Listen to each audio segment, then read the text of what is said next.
Hi friends, ఈ వీడియోలో మీరు వర్ల్పూల్ కంపెనీకి సంబంధించినటువంటి టాప్ గ్లాస్ ఉన్నటువంటి స్టవ్ని చూస్తారు. ఇది 4 బర్నర్ హాబ్ అంటారు దీన్ని. యాక్చువల్గా బండ కట్ చేసి మనం అందులో కూర్చోబెట్టుకోవచ్చు, లేదా పైన కుక్ టాప్ లాగా కూడా పైన బండ పైన కూర్చోబెట్టుకోవచ్చు.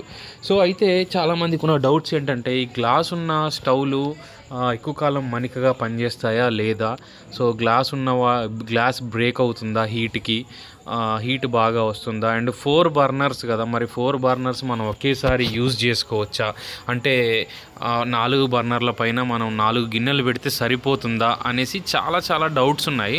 నేను చాలా వేరే వాళ్ళ వీడియోస్ కింద ఉన్న కామెంట్స్ని చెక్ చేసి ఆ కామెంట్స్ ప్రకారం వీడియో చేస్తున్నా. అయితే అండ్ ఇంకోటి, మన సిలిండర్ కెపాసిటీ దీనికి సరిపోతుందా 4 ఒకేసారి వాడితే, లేదా వీటిలో ఏమన్నా ప్రాబ్లమ్స్ ఉన్నాయా, అండ్ ఆటో ఇగ్నిషన్ కూడా అంటున్నారు అనేసి చాలామంది అడుగుతున్నారు. అయితే ఒక్కొక్క దానికి నా దగ్గర సమాధానం ఉంది. నేను యాజ్ ఏ టెక్నీషియన్గా మీకు క్లియర్గా చెప్తాను.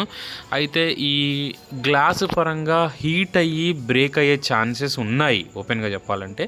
కానీ అంత 100 స్టవ్లు తీసుకుంటే అందులో 5% అంటే ఒక 5 స్టవ్ల వరకు బ్రేక్ అవుతాయి తప్ప ఇంకా ప్రతి గ్లాసు స్టవ్ బ్రేక్ అవుతుంది అని అనడానికి ఏం లేదు. అయితే కొన్ని ప్రికాషన్స్ తీసుకోవాలి మనం. బాగా హెవీగా హీట్ వస్తుంది అంటే అప్పుడు ఇంటర్నల్గా లోపల ఏదో ప్రాబ్లం ఉందని మనం కంప్లైంట్ రేజ్ చేసి కంపెనీ వాళ్ళతో రీసాల్వ్ చేసుకోవాలి, సర్వీస్ చేయించుకోవాలి. బట్ ప్రతి గ్లాస్ ఉన్నది హీట్ అవ్వగానే పగిలిపోద్ది అనడానికి అది టఫ్ అండ్ గ్లాస్ అంటారనమాట. ఈ టఫ్ అండ్ గ్లాస్ ఏంటంటే కొంచెం థిక్నెస్ ఎక్కువగా ఉంటుంది అండ్ హీట్ని తట్టుకోగలవు. అండ్ ఏం చేస్తారంటే కింద ఒక అల్యూమినియం ఫాయిల్ అనేది దీనికి అంటిస్తారు కాబట్టి హీట్ అనేది కూడా ఎక్కువ జనరేట్ చెయ్యదు. సో బాగా హీట్ వస్తుందంటే ఆ గ్లాసులో ఏదో ప్రాబ్లం ఉన్నట్టు, అదొకటి. అండ్ ఇంకా పోతే మనకు బర్నర్లు పెట్టుకున్నప్పుడు బర్నర్ల పైన మనం ఈ వంట వండేటప్పుడు ఈ పొంగిన మెటీరియల్ అనేది బర్నర్ల పైన పడి ఆ గ్యాస్ వచ్చే జెట్లు, ఇంజెక్టర్స్ అంటారు కదా, ఆ జెట్స్ పైన పడి బయటికి గ్యాస్ రాక కొంచెం ఫ్లేమ్ తగ్గుతూ ఉంటుంది, ఫ్లేమ్ డిస్టర్బ్ అవుతూ ఉంటుంది. అదొక ప్రాబ్లం. అయితే ఇందులోనే కాదు, నార్మల్ స్టవ్స్లో కూడా ఆ ప్రాబ్లం ఉంటుంది. మనం రెగ్యులర్గా వాటిని క్లీన్ చేసుకోవాలి, అది క్లీనింగ్ ఇష్యూ. ఓకే. ఇంకోటి ఆటో ఇగ్నిషన్ ఉంటుంది అనమాట. ఆటో ఇగ్నిషన్ అనేది దీనికి మనం ప్రెస్ చేయగానే ఆటోమేటిక్, అంటే లైటర్ యూజ్ చేయకుండా మనం ఆటోమేటిక్గా ప్రెస్ చేస్తే మైక్రో స్విచ్ ద్వారా అది లైటర్ వెలిగి గ్యాస్ ఆన్ అయ్యి బర్నర్ మండుతుంది అనమాట. సో ఒక్కొక్కసారి ఆ కంప్లైంట్ ఉంటుంది, కానీ తీసుకున్న ప్రతి స్టవ్లో ఆ కంప్లైంట్ ఉంటుందని ఉండదు.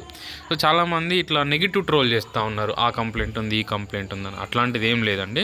అండ్ ఇంకా పోతే దీనికి ఎవ్రీ 6 monthsకి కింద ఒక బ్యాటరీ ఇస్తాడు ఆటో ఇగ్నిషన్ కోసం. ఆ బ్యాటరీ మనం చేంజ్ చేసుకుంటే సరిపోద్ది.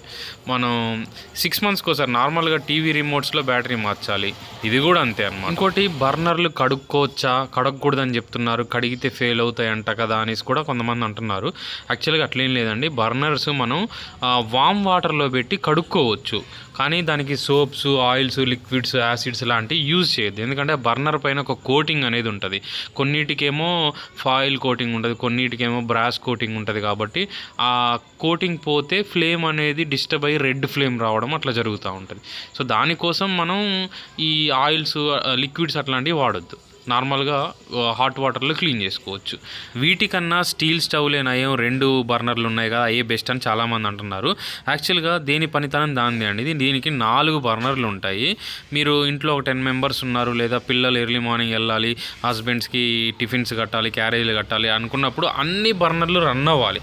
ఒక దాని మీద టిఫిన్, ఒక దాని మీద టీ, ఇట్లా పాలు అన్నీ పెట్టుకుంటే మీకు టైం అనేది సేవ్ అవుతుంది. సో మనం అట్లా కంపేర్ చేయడానికి లేదు, స్టీల్ స్టవ్లు బెటరు, ఈ 4 బర్నర్లు ఈ వేస్ట్ అని కంపేర్ చేయడానికి ఉండదు అనమాట. సో దేని వర్క్ దాంది.